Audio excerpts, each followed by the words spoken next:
Good morning everyone, আমি পিঙ্কি আর আমার আরও একটা নতুন ব্লগে তোমাদের সকলকে স্বাগত জানাই। কেমন আছো তোমরা? আশা করি তোমরা সকলেই খুব ভালো আছো আর আমরাও বেশ ভালো আছি। আজকে একটু ছোলে মশলা বানাবো, ওই জন্য ছোলাগুলো নুন দিয়ে একটু সিটি দিয়ে নিচ্ছি। এই ছোট প্রেশারটাই সিটি দিলে আমি দুটো সিটি দিই, আর বড় প্রেশারটাই সিটি দিলে একটা সিটি দিই, তাহলেই ছোলাগুলো সিদ্ধ হয়ে যায়। আমাদের বাড়িতে গোটা শীতকাল ভোর আদা, লবঙ্গ, তেজপাতা, দারচিনি আর গোলমরিচ দিয়ে কাড়া বানিয়ে চা খাওয়া হয়। এই চাটা শীতকালে স্পেশালি খেতে খুবই ভালো লাগে, কিন্তু এটা লিকার চা দিয়ে করি বলে কোনো ক্ষতি করে না, উপকার হয়। আবার এই জিনিসগুলো এই দুধ চায় দিলে সেটা মশলা চা হয়ে যায়। আর এদিকে আমি তেলে পাঁচফোড়ন দিয়ে বিট, আলু, শিম, গাজর, মূলো, বেগুন দিয়ে পালং শাকের চচ্চড়ি বানাচ্ছি। এই শীতের সময় পালং শাকের চচ্চড়িতে বিট দিলে খেতে বেশ ভালো লাগে, এতে বিনসও দেওয়া যায়, কিন্তু আমার কাছে বিনস ছিল না বলে আজকে তাই বিনস দিইনি। কিন্তু জানো তো, পালং শাক বেশি ঘন ঘন খেলে পেটে ব্যথা করে, কারণ পালং শাকে প্রচুর তেল দেওয়া হয়, পালং শাকের পাতাগুলোতে পোকা ধরে যায় বলে। আর পালং শাকটা আমি ওদিকে বসিয়ে এদিকের কড়াইয়ে একটু ছোলে মশলাটা বানিয়ে নেবো। গোটা গরম মশলা, তেজপাতা, শুকনো লঙ্কা আর গোটা জিরে ফোড়ন দিয়ে পেঁয়াজটা ভেজে একটু আদা রসুনের পেস্ট দিয়ে তারপর ধনে, জিরে, হলুদ গুঁড়ো আর কাশ্মীরি লঙ্কা গুঁড়ো দিয়ে আমি এটা বানাবো। তবে এতে বিভিন্ন রকম মশলা পড়ে, ছোলে মশালে মানে বুঝতেই পারছো, কিন্তু আমি বিভিন্ন রকম অত মশলা দিতে পারবো না, কারণ আমার যেহেতু ছোট বাচ্চা খাবেন আর শাশুড়ি মা বয়স্ক উনি খাবেন, তাই জন্য এই মশলা দিয়েই করব। এই মশলা দিয়ে করলেও কিন্তু খেতে খারাপ হয় না, ভীষণই টেস্টি হয় জিনিসটা খেতে। আর এর মধ্যে আমি একটু এই কষানোর সময় গুঁড়ো গরম মশলা দিয়ে দেবো, কারণ গুঁড়ো গরম মশলাটা পরে দিলে দারচিনি ঝালের জন্য গলা জ্বালা করে, আমার মেয়ে খেতে পারে না। আর এই ছোলে মশলা কিন্তু তোমার কাবলি ছোলা দিয়েও করা যায়, কিন্তু কাবলি ছোলা আমার শাশুড়ি মা খেতে পারেন না বলে আমি সবসময় এই ছোলা দিয়েই করি। আর এর সাথে আমি একটু আলু আর টমেটো অ্যাড করব। আলু তো এতে দেয় না ছোলে মশলাতে, শুধু ছোলা দিয়েই করে, কিন্তু যেহেতু শুধু ছোলা আমার শাশুড়ি মা বা মাম্মাম এদের খেতে একটু অসুবিধা হয় শুধু ছোলা ছোলা জাতীয় তরকারি দিয়ে, তাই একটু আলু অ্যাড করলাম। আর ওটা চন্দ্রমুখী আলু ছিল বলে ভেজে নিয়ে নিই, ছোলার সাথেই সিদ্ধ হয়ে যাবে। কষিয়ে নিয়ে ছোলার সাথে তারপরে জল দিয়ে দিয়েছি। আর এদিকে আমার শাকটাও রান্না হয়ে গেছে। আমার কি মনে হয় বলো তো, সবসময় যে চিরাচরিত যে রান্নাটা যেভাবে হয় সেইভাবেই যে করতে হবে তার কোনো মানে নেই। আমি সবসময় চেষ্টা করি যে রান্নাটা যেভাবে হয় তার থেকে একটু ঘুরিয়ে ফিরিয়ে অন্যরকম করে করার চেষ্টা করি, যেটা খেলে সবাই সুস্থ থাকবে বা কেউ অসুস্থ হবে না বা কারোর পেট খারাপ হবে না, আর খেতেও ভালো হবে জিনিসটা। তাই নিজের মতো করে একটু রান্না করার চেষ্টা করি। আর এখানে আমি ডিমের ঝাল বানাবো বলে রসুন ফোড়ন, কালো জিরে ফোড়ন দিয়ে পেঁয়াজ ভেজে টমেটো আর হলুদ গুঁড়ো, লঙ্কা গুঁড়ো দিয়ে কষিয়ে নিয়ে ডিমের ঝালটা করব। আজকে দুপুরে খাওয়ার জন্য এই রান্নাগুলোই করলাম। আর এর সঙ্গে একটু উচ্ছে আলু সিদ্ধ দিয়ে নেব পরে। আর ভাতটা একটা ফুট দিয়ে ভাপে রেখে দিয়েছি, বেলায় আবার ফুটিয়ে ফ্যানটা গেলে দেবো। আর কালকের ভাত ছিল বলে ও বললো গরম করে দাও, ওইটাই আমি খেয়ে চলে যাব। আর এদিকে দেখো আমার ছোলে মশলাটা হয়ে গেছে, এটা খেতে কিন্তু খুব সুন্দর হয়েছিল। তোমরাও এইভাবে ছোলে মশলা বানিয়ে খেয়ে দেখবে, খেতে কিন্তু দারুণ লাগে। শীতকালে সকালে ও ভাতটা খেতে চায় না, জোর করেই ভাতটা দিই। ও সকালে এবার থেকে বলছে রুটি খেয়ে যাবে আর রুটি নিয়ে যাবে, আর রাত্রিবেলা এসে ভাতটা খাবে। আর আমার ডিমের ঝালটাও হয়ে গেছে, তাই ওর খাবারটা বেড়ে দিলাম, ও খেয়ে বেরিয়ে যাবে। মাম্মাম ওর বাবার সাথেই বসে খেয়ে নিয়েছিল, ও বেরিয়ে যাওয়ার পর আমরা ছাদে চলে আসলাম খাবারটা খেতে। আর এখানে রোদে বসে খেতে বেশ ভালোই লাগছে, নিচে খেতে গেলে খুব ঠান্ডা লাগে, তাই এখানে রোদের মধ্যে চলে আসে খাওয়ার সময়। কিন্তু যখন হনুমান আসে তখন আর খেতে পারি না এখানে বসে। আর এদিকে আমি নিচে অন্যান্য কাজগুলো সেরে ঘরে চলে এসেছি।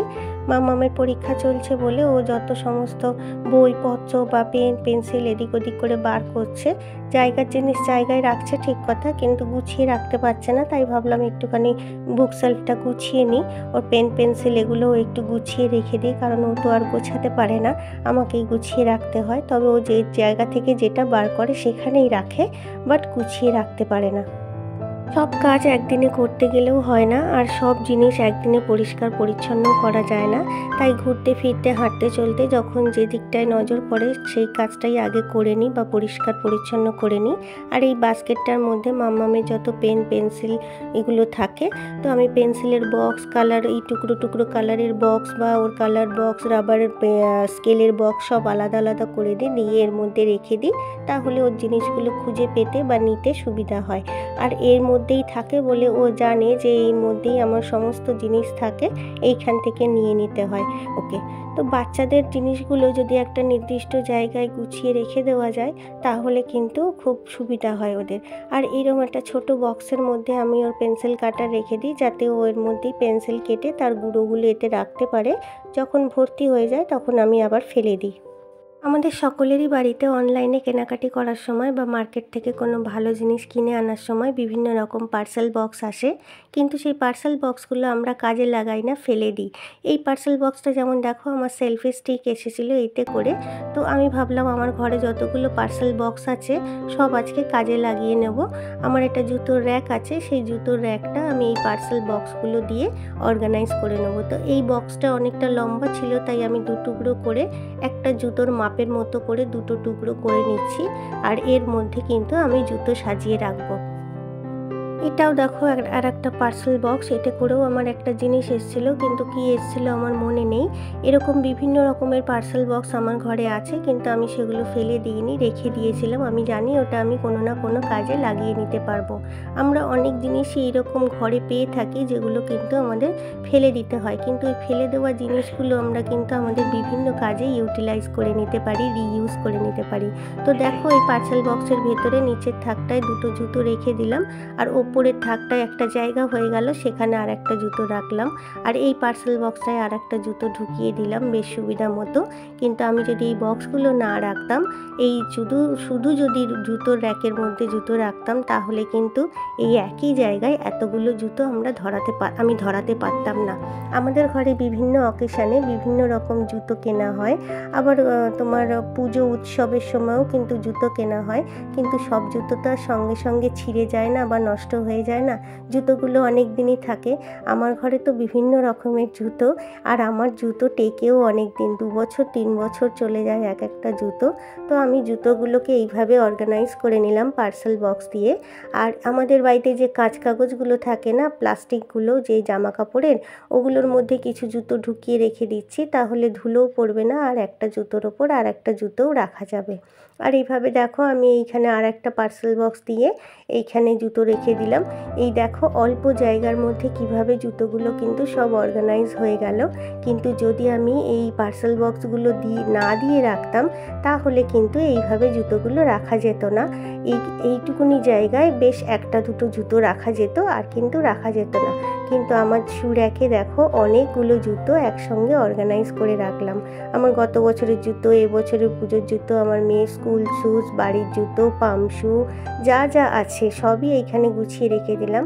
এই ধরনের চোকোজের বক্সগুলো বা তোমার যে বিস্কুটের বক্স আসে বা হরলিক্সের বক্স আসে সেইগুলো, বা দুধের বক্স, সেইগুলোও কিন্তু এই জুতো অর্গানাইজ করে রাখার কাজে লাগাতে পারো তোমরা। যেমন ধরো এর ভিতরটা একটা জুতো ঢুকিয়ে দেবে আর ওপরে একটা জুতো রেখে দিলে, তাহলে একই জায়গার মধ্যে দুটো জুতো একসঙ্গে অর্গানাইজ করে রাখতে পারবে। তা কতটা জায়গা আমাদের বেঁচে গেল বলো তো, অল্প জায়গায় অনেকগুলো জুতো কিন্তু আমরা গুছিয়ে রাখতে পারবো। আর এগুলো দেখো আমাদের যে স্লিপারগুলো হয় বা হাওয়াই চটির যে বক্সগুলো হয় সেইগুলো, এটাকেও কিন্তু আমরা কাজে লাগাতে পারবো। যেমন ধরো এইভাবে এই ঢাকনাগুলো ভেতরে ঢুকিয়ে দিয়ে, তারপরে আমাদের বাড়িতে তো শীতের সময় প্রচুর স্লিপার লোকের বেরোয়। আমার বাড়িতে তো প্রায় 6টা-7টা স্লিপার আছে, আমার আর আমার শাশুড়ি মায়ের দুটো করে স্লিপার, একটা রান্নাঘরের একটা ঘরের। তো এতগুলো স্লিপার যদি এখানে ওখানে ছড়িয়ে পড়ে থাকে না, দেখতে বাজে লাগে। তো হাওয়াই চটিগুলো কিন্তু এইভাবে বক্সের ভেতরে ঢুকিয়ে দিয়ে রেখে দেওয়া যায়, তাই না? দেখতেও ভালো লাগে, ঘরটাও বেশ সাজানো থাকে। আর ঘরের ফ্লোরে এদিক ওদিক জুতো ছড়িয়ে পড়ে থাকলে কিন্তু দেখতেও ভালো লাগে না। এরমভাবে রেখে দিলে একটা জায়গায়, যখন দরকার হলো পরে নিলে, আর যখন দরকার হলো না তখন এইভাবে গুছিয়ে রেখে দিলে। আবার ছোট বাচ্চাদের পাম শুগুলো বা স্কুল শুজগুলোও কিন্তু এই বক্সের ভেতরে এইভাবে ঢুকিয়ে রেখে দেওয়া যায়, তাই না? তোমরাও কিন্তু তোমাদের এই বিভিন্ন পার্সেল বক্সগুলো ফেলে না দিয়ে সংসারের বিভিন্ন কাজে রিইউজ করে নিতে পারো, তাহলে সেগুলো আর ঘরে আবর্জনা মনে হবে না। তো আমার ভিডিওগুলো তোমাদের যদি ভালো লাগে, আমার চ্যানেলটাকে সাবস্ক্রাইব করে আমার চ্যানেলটার পাশে থেকো, চ্যানেলটাকে সাপোর্ট করো। আর যারা অলরেডি আমার সাবস্ক্রাইবার তাদেরকে অসংখ্য ধন্যবাদ। ভিডিওটা ভালো লাগলে অবশ্যই লাইক করো আর কমেন্ট করো। আজকের মতো বিদায় নিচ্ছি, তোমরা সবাই ভালো থেকো, সুস্থ থেকো, আবারও দেখা হচ্ছে।